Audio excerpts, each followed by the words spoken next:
Cabinet Minister and BJP leader A.L. Hek has stated that the question of removal of the BJP Meghalaya president does not arise. The statement came from Hek following demands from a section of the party leaders for the removal of the president after the central leadership's decision of not fielding candidates from Shillong and Tura seat and extending support to the NPP. Hek said that the decision of not contesting the polls was taken by the party leadership and not by one or two individuals.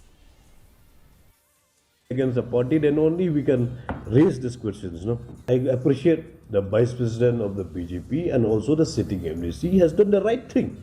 When you are talking anything against our political party, it's the right thing to tell them also to explain this, to tell why we had said like this only.